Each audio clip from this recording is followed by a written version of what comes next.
नमस्कार, मैं प्रतिमा पांडे। हमारे व्रत और त्यौहार में आपका बहुत बहुत स्वागत है। आज हम ज्येष्ठ मास के बारे में बात कर रहे हैं कि अभी ज्येष्ठ मास की अमावस्या तिथि गई है, जिसमें हम सभी लोगों ने सावित्री व्रत का पूजा किया। वैसे ही ज्येष्ठ मास के शुक्ल पक्ष में भी दो बड़े व्रत आने वाले हैं। पहला गंगा दशहरा और दूसरा निर्जला एकादशी व्रत। गंगा दशहरा ज्येष्ठ मास के शुक्ल पक्ष की 10वीं तिथि को मनाई जाती है। इसी दिन गंगा जी इस धरती पर अवतरित हुई थी। इसी की खुशी में हम सभी लोग गंगा दशहरा का पर्व मनाते हैं।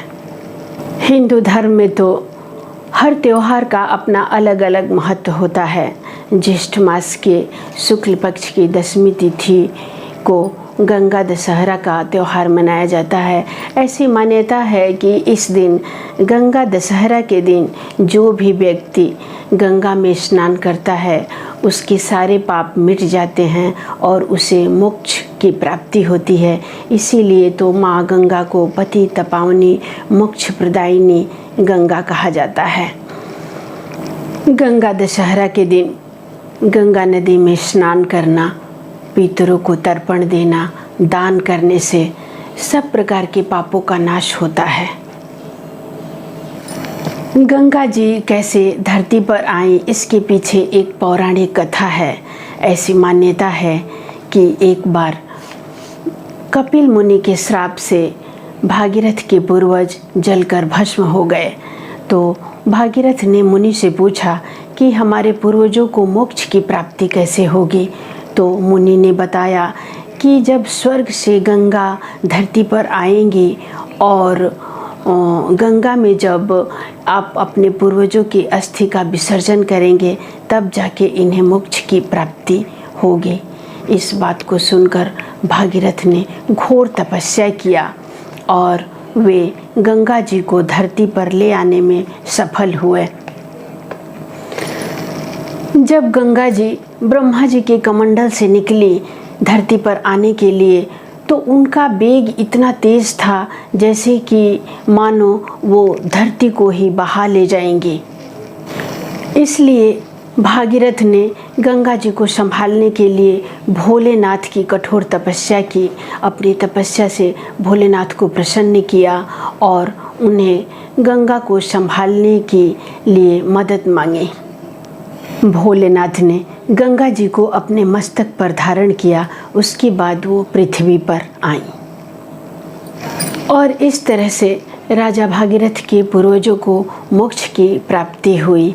आज भी जो भी मरने के बाद कहीं भी भारतवर्ष में अगर किसी की भी मृत्यु होती है तो आज भी उनके अस्थि का विसर्जन गंगा नदी में ही किया जाता है ताकि उस व्यक्ति को मोक्ष की प्राप्ति हो सके। माँ गंगा के महत्व के बारे में तो वर्णन करना हम जैसे लोगों के लिए संभव ही नहीं है, क्योंकि उनकी महिमा अपरंपार है। गंगा दशहरा का त्यौहार 30 मई दिन मंगलवार के दिन मनाई जाएगी। 10वीं तिथि का प्रारंभ 29 मई को ही दोपहर में 1:49 पर शुरू हो जाएगा और 10वीं तिथि की समाप्ति 30 मई दिन मंगलवार को दोपहर में 1:07 पर समाप्त हो जाएगा। उदया तिथि की वजह से हम लोग गंगा दशहरा का त्यौहार 30 मई दिन मंगलवार के दिन ही मनाएंगे। 30 मई के दिन अगर आप ब्रह्म मुहूर्त में उठकर गंगा नदी में स्नान करते हैं तो ये बहुत ही शुभ फलों को प्रदान करने वाला होता है। और अगर जो लोग गंगा नदी में स्नान नहीं कर पाएंगे वो नहाने के पानी में 10 बूंद, 10वीं तिथि के दिन 10 नंबर का बहुत ही महत्व होता है। इसलिए अपने नहाने के पानी में 10 बूंद गंगा जल अवश्य डालें और माँ गंगा से प्रार्थना करें कि हमारे पूर्व जन्म के, इस जन्म के सारे पापों धुल जाएं, नष्ट हो जाएं। इस तरह से प्रार्थना करके और आप स्नान करें। स्नान के पश्चात आप सूर्य को अर्घ प्रदान करें और जैसे हर रोज़ आप अपना पूजा करते हैं वैसे पूजा करें, दान करें, पितरों को तर्पण करें, क्योंकि ये बहुत ही पवित्र तिथि है और इस दिन पूजा, दान, तर्पण करने से आपको शुभ फलों की प्राप्ति होगी।